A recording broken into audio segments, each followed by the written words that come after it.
आज मैं फिर से लड्डू लेके आ गई हूँ। तो ये गोंद की लड्डू है। अभी सर्दी के मौसम चल रही है तो सर्दियों में गोंद के लड्डू बहुत खाई जाती है और ये हेल्थ के लिए बहुत अच्छी होती है। ज़्यादातर लेडीज़ों के लिए बहुत अच्छी होती है, ये खाया जा सकता है। तो अभी मेरी क्या जुकाम हो रखी है, मेरे गला ख़राब हो रखा है, तो इसलिए आप लोग मेरी आवाज़ इस तरीके की आ रही है तो माफ़ कीजिएगा आप लोग। तो देखिए यहाँ पे हमने गोंद ले लिया है और घी डाल लिया है। घी गर्म हो जाए, उसमें धुआं आने लगी तो थोड़े थोड़े गोंद करके डाल डाल के हम इसे गोंद को अच्छे तरीके से तल लेंगे। ज़्यादा गोंद मत डालिएगा, नहीं तो क्या होती है ना कि पूरी कढ़ाई भर जाएगी। तो थोड़े थोड़े गोंद डाल डाल के इसे हल्का ब्राउनिश होने तक गोंद को तल लीजिएगा। और ये गोंद के लड्डू ना बहुत ही बॉडी के लिए बहुत फ़ायदेमंद होती है। आपके जोड़ों के दर्द है उसके लिए भी बहुत अच्छी होती है। गोंद के लड्डू हर सर्दी में खानी चाहिए और सभी को खानी चाहिए। और खाने में तो पूछिए ही मत, बहुत ही टेस्टी होती है गोंद के लड्डू।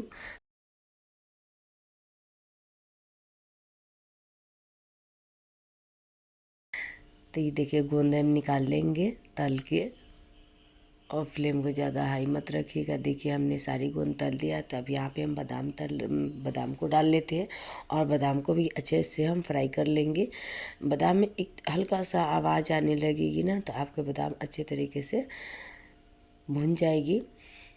तो इसे भून के और निकाल लीजिएगा। सारे को हम भून के निकाल लेंगे, निकाल के और ठंडा होने के लिए रख देंगे। और यहाँ पर ना आप मोटे वाले आटा ज़रूर डालिएगा, गोंद के लड्डू में बहुत अच्छी होती है गोंद के तो ये देखिए हमने मोटी वाली आटा लिया है, पतला वाला मत लीजिएगा। तो यहाँ पे हम आटा डाल दिया उसी घी में और इसे हम अच्छे से फ्राई करेंगे। आटा को आपको बहुत अच्छे तरीके से फ्राई करनी है और ये आटा बिल्कुल जलनी नहीं चाहिए। फ्लेम को यहाँ पे ध्यान रखना है आपको और अच्छे तरीके से इसे भूनें। और इसमें एक गुठली गुठली सी पड़ जाएगी तो उसे जब आप भून जाएगी ना आपका आटा, तो बिल्कुल ही एकदम सुंदर सुंदर स्मेल आने लगेगी। तो ये आपके आटा भून हो गई है। देखिए हमारे ब्राउन दिख रही है ना आपको। तो ये आटा देखिए मेरे यहाँ पे इसी तरीके की चाहिए। थोड़ी सी और इसे चला लेती हूँ। यहाँ पे मैंने लो ही फ्लेम रखा है। तो देखिए मैंने उसे आटे को निकाल लिया है दूसरी बर्तन में और उसे ठंडा होने के लिए रख दिया है। यहाँ पे घी डालेंगे 1 चम्मच फिर से और मखाना डालेंगे। मखाना ज़रूर से डालिएगा। मखाना में बहुत सारी प्रोटीन होती है, कैल्शियम होती है। मखाना खाना चाहिए और बच्चों को भी खाना चाहिए, बूढ़ों को भी और लेडीज़ों को भी, सभी को खाना चाहिए। ऐसा नहीं है किसके लिए है किसके, सभी के लिए है ये। तो देखिए यहाँ पे हमने देसी गुड़ लिया है। तो गुड़ को हम क्या करेंगे ना कि इसे चाकू से कट कर लेंगे, क्योंकि हम गुड़ को ना पिघला के नहीं डालेंगे। बहुत सारे लोग गुड़ को पिघला के डालते हैं, लेकिन हम ऐसे ही गुड़ को डालेंगे लड्डू में। तो हमें क्या है कि गुड़ को पतला पतला सा हमें काटना है, क्योंकि एक भी हमारे लड्डू में गुठलियाँ नहीं रहेगी। इस तरीके से अगर आप गुड़ काटेंगे ना तो आपकी गुठलियाँ नहीं रहेगी। देखिए यहाँ पे हमने जार ले लिया है और जार में हम बादाम को पहले बादाम और मखाना डाल के दोनों को हम अच्छे तरीके से फाइन पीस लेंगे। तो हमें दरदरा यहाँ पे नहीं रखना है, हम दरदरा नहीं रखेंगे क्योंकि हमने यहाँ पे आटा यूज किया है ना, तो इसलिए हम दरदरा नहीं रखेंगे, क्योंकि आटा के फॉर्म में ही हमें लेना है बादाम को और मखाना को। तो देखिए इस तरीके से हमें पीस लेना है। तो चलिए इसे हम उसी आटा के बर्तन में निकाल लेते हैं। और यहाँ पे गोंद को हम ग्राइंड नहीं करेंगे। तो देखिए गोंद को हम ऐसे ही डालेंगे, उसे हाथ से मसलिएगा ना तो एकदम अच्छे तरीके से मसल जाती है गोंद। तो इसे हाथ से ही क्रश करके आपको डालना होगा। तो देखिए कितनी अच्छी तरीके से ये क्रश हो जा रही है। तो इसी तरह से आप गोंद को क्रश कीजिए। बहुत सारे लोग क्या करते हैं ना कि अलग ही गोंद को अलग क्रश कर लेते हैं फिर डालते हैं। मैं उसी में क्रश कर रही हूँ, देखिएगा मैं आपको एकदम फाइन करके दिखाऊंगी। तो इससे बहुत अच्छे से, थोड़ी सी टाइम लगेगी बट कोई बात नहीं, बहुत अच्छे से इसे मसलिएगा। थोड़ी ताकत लगेगी क्योंकि देखिए लड्डू बना रहे हैं तो मेहनत तो लगेगी ही।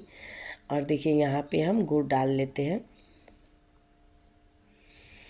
गुड़ हम यहाँ पे डालेंगे क्योंकि गुड़ ऑलरेडी मैंने इस तरीके से काटा है ना कि एक भी उसमें दाने नहीं है। और यहाँ पे हम घी गरम करके डालेंगे तो गुड़ हमारा ऑलरेडी मेल्ट हो जाएंगे यहाँ पे। तो गरम घी डाला है हमने और इसे क्या करना है ना कि आपको मिला के और गर्मा गर्म इसे मसलते रहना है। तो बहुत अच्छी सी लड्डू में स्वाद आती है, बहुत अच्छी सी फ्लेवर आ जाएगी। देखिए कितना अच्छा से देखिए मसल रही है ना, गुड़ पूरा मिल गया है घी में।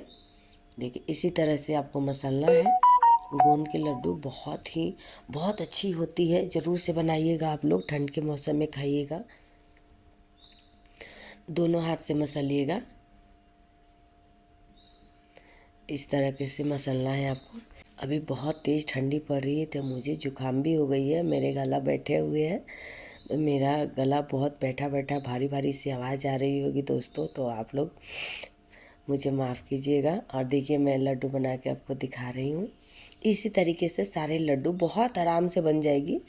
इसमें ऐसा नहीं है कि आपका ठंडा होगा तभी बनेगा, नहीं, हल्का गुनगुना रहे तभी आप लड्डू बांधते जाइए। ठंडा भी हो जाएगा फिर भी ये लड्डू बन के बहुत अच्छी से तरीके से तैयार होती है। और ये लड्डू बनाने में ना ज़्यादा मेहनत नहीं है, बस हाँ जिनको नहीं बनाने आती उनके लिए तो मेहनत है। देखिए कितनी अच्छे से मैंने लड्डू बना के तैयार कर दिया। नहीं ज़्यादा बड़ा बनाया है, नहीं ज़्यादा छोटा बनाया, मीडियम लड्डू बनाई है। अगर मेरी वीडियो आपको अच्छी लगी होगी तो मेरे चैनल को लाइक और सब्सक्राइब ज़रूर कीजिएगा। कमेंट में लिख के बताइएगा कि आप लोग गोंद के लड्डू कैसे बनाते हैं, और मेरी वीडियो को लाइक ज़रूर कीजिएगा। तो चलिए मिलते हैं नेक्स्ट वीडियो में।